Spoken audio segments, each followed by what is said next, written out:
If you're watching this, then the video should have been successful. A lot's been going wrong recently, and it'll be some little minor miracle if we can just get there and film this video in time. I'll explain a little bit more about that when we get to our destination, but hopefully we're going to be seeing the oldest football stadium in the world. Is it the oldest football stadium in the world? That's kind of an impossible question to answer because there are a lot of claims to that title. As I made my way from the car park and to Glasgow Airport, it got me thinking of Italy's ancient stadium I visited before. This is absolutely amazing. Look at these old steps. There's a non-league team that plays here. This could potentially be the nicest non-league ground I've ever seen. It's called Arena Civica, or officially Arena Gianni Barrera, and it's a multi-purpose stadium here, obviously in Milan, and was opened in August of 1807, but they broke ground in 1806, so it must have built them about a year. It must have took them about a year to build it. It's in a neoclassical architectural style, and today hosts football matches, rugby union games, concerts, and other athletics and cultural events. The stadium can apparently hold from 18,000 to 30,000 people. There are reports that say it's closer to 10,000, maybe for safety reasons, but I reckon you could cram a good 30k in here. In terms of football, it's currently used by a team called Barrera Calcio, who I think on their website claim that this is the oldest stadium, maybe in the world, maybe in Europe as well. Inside the airport and heading for my gate, it got me thinking of the historic Stadium of Hallam. Here we go. Not only is it the world's oldest football ground, but it's the world's second oldest football club and winners of the first football trophy in history. And it says there, if you like football, you love Hallam FC. Yeah, so that used to be in the pub across the road. I remember that from when I was playing. That's brilliant. I wonder how old this is then. Well, it was certainly there in the 70s. Oh, more delays, a really frustrating travel day, and another stadium that lays claim to being possibly the oldest in the world is Mansfield. Maybe they have the oldest professional stadium in the world. There's a football ground in the English Football League system that has been around since the times of Napoleon coming to power in France, the sewing machine being invented, and was even used before Charles Darwin's theory of evolution was published. Here we go. So just to confirm, the oldest professional football ground in the world, established 1861. Okay, so it's 1861. There are reports online, there are maybe rumours that it was here from 1850, but 1861, that predates almost every single football club in this country. We're at Heathrow. Should have been here 5 hours ago at least. My first flight this morning was cancelled. Thank you, BA. I was put on one for this afternoon. That was delayed by an hour. Thank you, BA. And now we're trying to make our way through to get to the oldest stadium, well, possibly one of the oldest stadiums in the world anyway.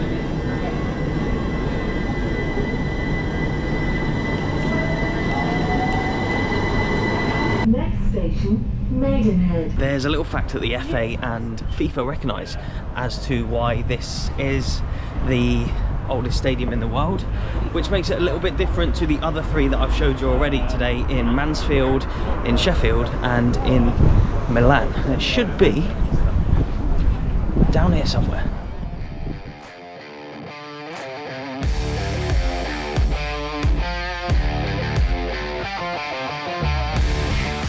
I'm here to see the plaque actually. That's just in front of you there, look, the blue plaque. Oldest continually used stadium in the world? Yes. By one club? Yes. Nice, good claim to fame. Cheers, mate.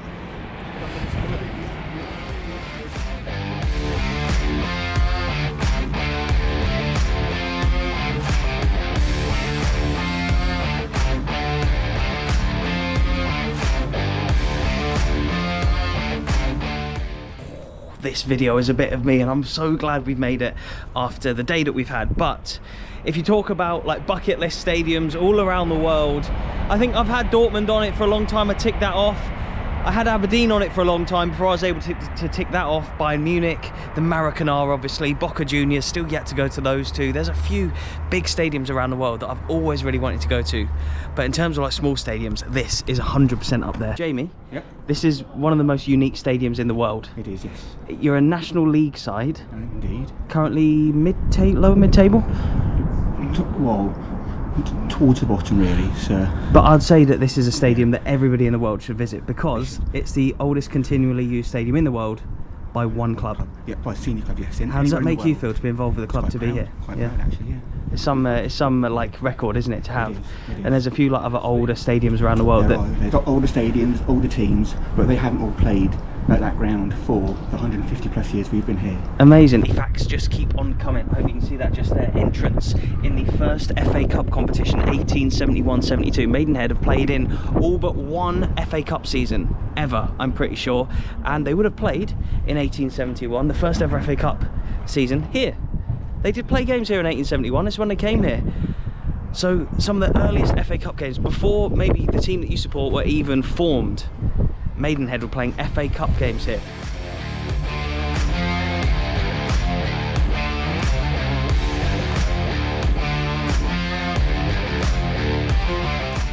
The oldest team photo we've got, as you see, we don't really look after them as well. At one point, we were going to be moving imminently. Okay.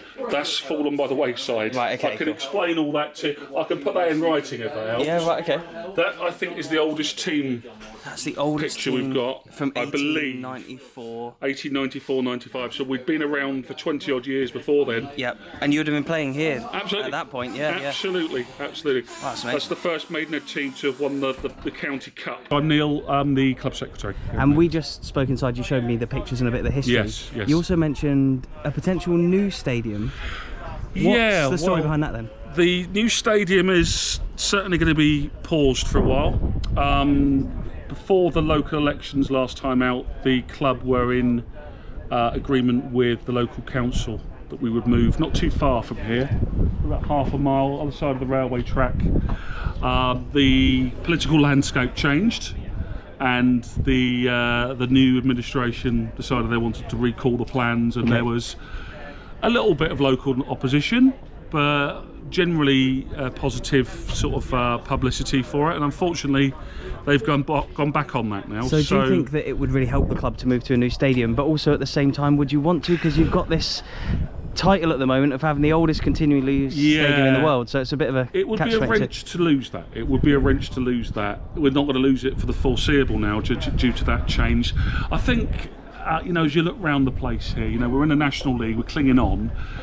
In terms of facilities, I don't know how many National League grounds you've been to. Been to a few, yeah. We're going to be down the bottom end. I've been to Hartlepool before, and Exactly. that's the away side tonight. Different world. Okay, yeah. Different world in terms of what they can do. They've got hospitality. They've got just more. You've got to the little offer. cabin over there for Well, hospitality. there you right? go. That's our equivalent. We've got a porter cabin over there, and not quite the same as a club, for example. AFC Fylde is a good example. Don't know if you've been up there. I have, yeah. Lovely I know what you mean. setup, brand new stadium, fantastic facilities.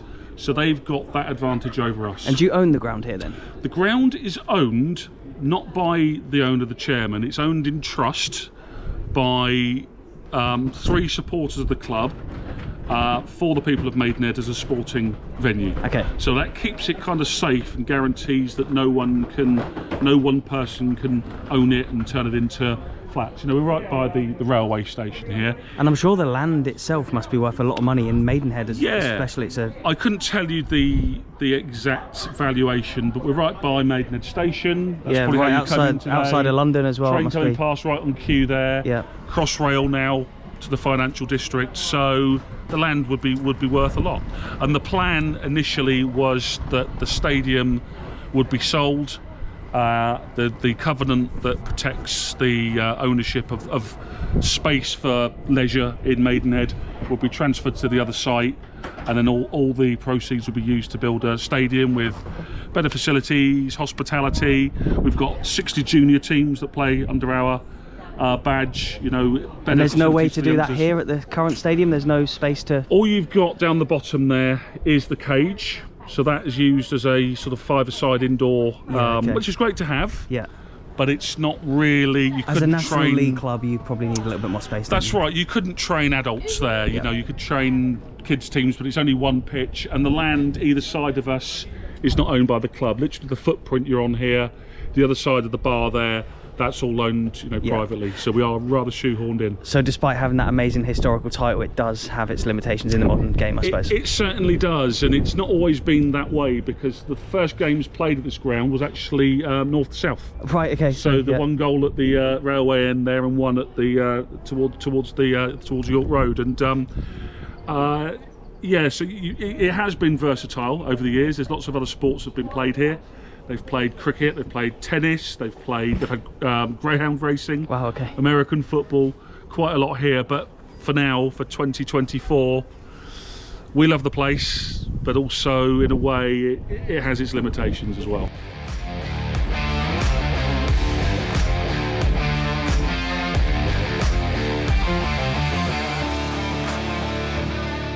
Hartlepool supporters, how was the journey down?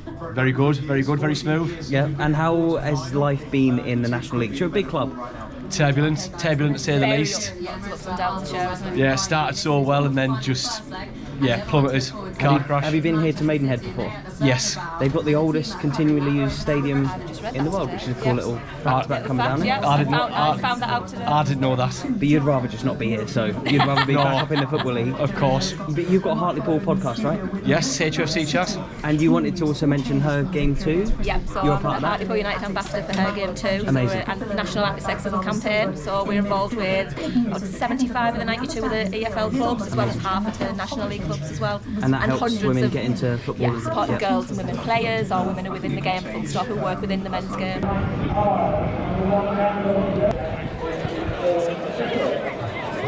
It's 17th versus 12th in the 5th tier of England today, and I couldn't be more happy to be here.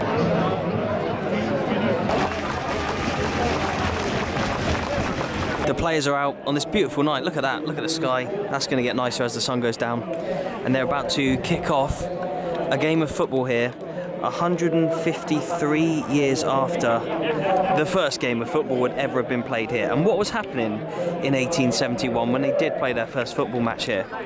Well, I googled what happened in 1871, and France were at war with Germany. You're joking? You're not joking? Really? They didn't have to change theirs? Yeah, so I guess they probably never brought a kit down here. Kit clash. So Maidenhead are in their away kit today. I've never heard of that before, have you? No. These geezers are fuming. Some socks have changed, haven't they?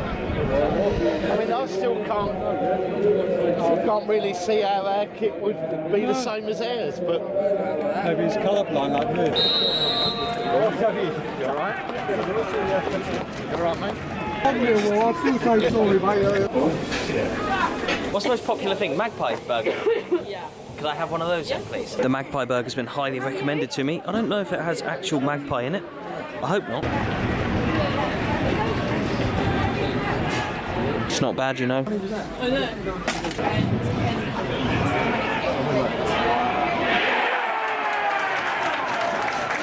Maidenhead are ahead. A good little roar there in the world's oldest continually used stadium as a goal goes in. Against Hartlepool as well, traditionally a big EFL club, of course.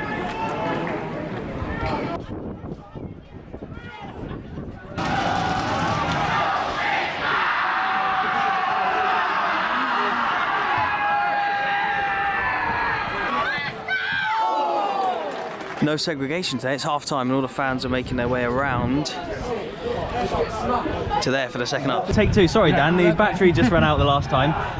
Is the highlight for you in the National League coming to see these new different grounds that you wouldn't necessarily see? Like proper traditional grounds, you know, compact, right on the action of the pitch, good local fan base as well, you know, everyone mingles, no sort of animosity, definitely better experience than... And no segregation here today as well? Absolutely, I'll be honest, in the 25, 30 years I've been coming, first time I've ever experienced that, so... Yeah, okay. And so what do you make of this ground specifically then? The oldest ground used by one club in the whole world? It's fantastic, isn't it? I mean, you can see this sort of like, they've like improved on it. You can see, you know, they've got the new stand, they've got the sweet court. You can see it as a proper traditional compact ground as it should be.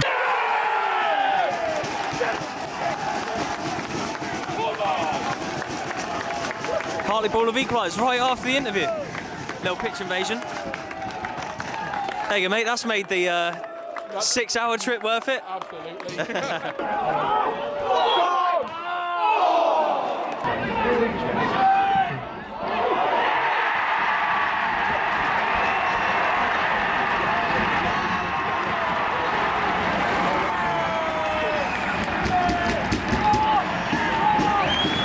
Oh, mate, maybe that long journey wasn't worth it after all.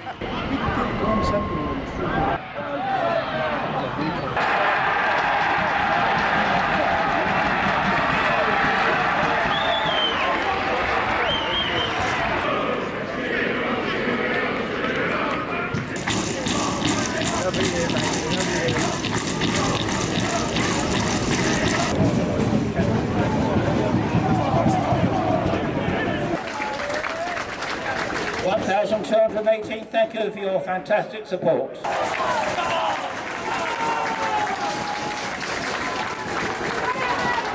score, Maidenhead United 3, Hartlepool United 1. Please show your appreciation for our side.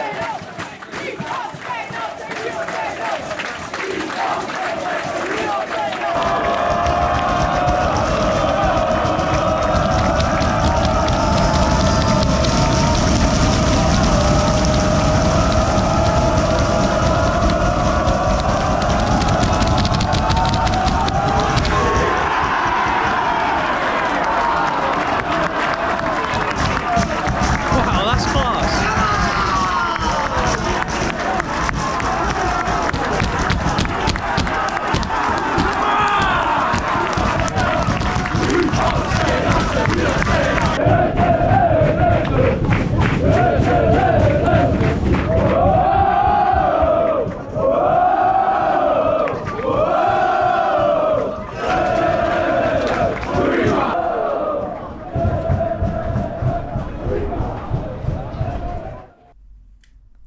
Oh my god, there we go.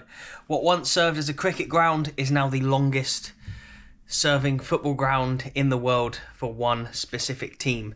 Yeah, I guess the one in Hallam has been used by many different teams, sports clubs in the past, or the one in Sheffield for Hallam FC, and then Mansfield as well.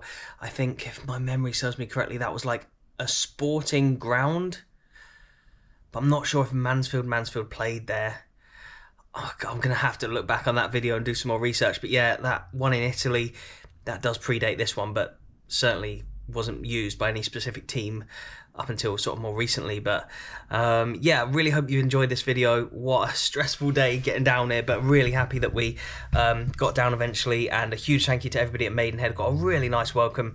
This is more my neck of the woods, actually. I grew up in southern England, so nice to actually come back. I do need to do more English videos. It's been so long since I've done a string of English vlogs, so I do need to come back and do some more. Dorking and hashtag United have been on my sort of to-do list in my mind for a while, as well as some really interesting stories out there. So if you think this channel would benefit from going to more English games, let me know, and teams and stuff, let me know, and I'll do my best to get to them. A huge thank you for watching and bearing with me today during a lot of my moaning. I really hope you've enjoyed this video and it came off okay in the end. I'm going to leave 2 of the oldest stadium videos on screen right now. Either Mansfield and Sheffield or the Italian one as well. 2 of them will be on screen. If you want to learn more football history, then please click on one of these to carry on watching. Cheers and goodbye.